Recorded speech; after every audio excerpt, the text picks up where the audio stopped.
Hillary Clinton would rather provide a job to a refugee from overseas than to give that job to unemployed African-American youth in cities like Detroit who have become refugees in their own country. Mr. Trump made that statement prior to Bill Clinton's remarks.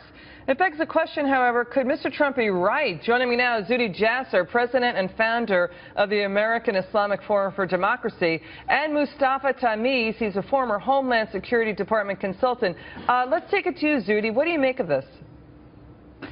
Well, it's sort of bizarre. You know, sort of the left, including President Clinton and Secretary Clinton, just sort of throw something out and see what sticks. I can tell you, my grandparents' generation, my parents' generation, there are more expatriate Syrians in the West than there are Syrians, and that's because of the heinous Assad regime. And what could have happened if they were using their head rather than trying to implement government entitlement programs and take jobs away from the unemployed, rather than just imposing it on Michigan, why not engage the expatriate community? Have us who are second-generation Syrian Americans and those in Europe bring in our families that are part of the refugee community and have them not suck up government dollars. And we're trying to do this, and we can't. No, instead, the policy is to make them dependent, make them refugees, forget about the fact that we're at war, forget about the ideological litmus test, forget about any Christians. So the whole thing is so bizarre, it's creating these type of sound bites that are very problematic. You know, Mustafa, to Zuhdi's point,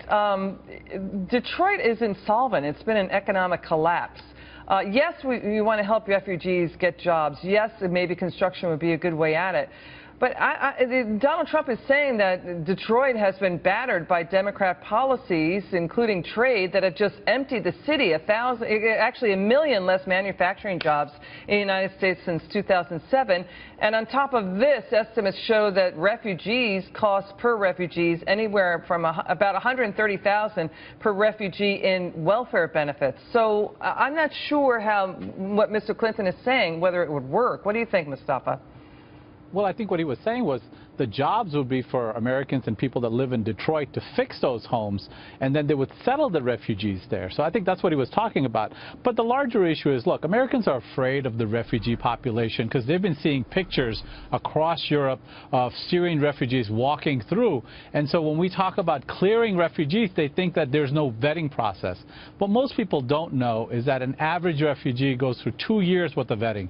9 different federal agencies, intelligence agency, look at that file and meet on a weekly basis to bring that person over. And, you know, we've had refugees, over 750,000 since 9/11. Right. I hear what you're saying. Go ahead, Zuhdi. Well, I have to tell you, Mustafa, I mean, yes, they're vetting, but what are they using when they're not asking about jihadism, when they're not even Google vetting them for belonging, membership to Muslim Brotherhood, Islamist groups, Taliban sympathies, when we have no ideological vetting for theopolitical movements that hate America, that are anti-Semitic, anti-Western? That is a vetting that is just based on background checks and terror connections, which are useless and are proving to be, I mean, polls of these refugee populations, which my family is part of, by the way, show that 13% have sympathies for ISIS, and we're not vetting for that. So I think the fear in the American community is pretty well founded. And Mustafa, just as a final point to what Zuhdi's saying, intelligence sources here in the United States and also in Europe point to murders, killings, rapes, child abuse by refugees coming into Europe. What do you make of that? Well, I think that the refugee population, look, Americans, if they understand the process, would feel more comfortable. Unfortunately, it's hard to get the process out with sound bites. This 2-year process is 9 different federal agencies. They're looking at biometrics. As Dr. Jasser said, they're looking at terrorism stuff. Okay. They go through a series of interviews, and a lot is being done that's not being talked about. But we are a nation of refugees and immigrants, and we've built a great country because of it. I think, Zuhdi, though, I think you're probably right. I mean, really, the theologies are not being properly screened at the front end. Thank you so much, gentlemen. I really appreciate your time.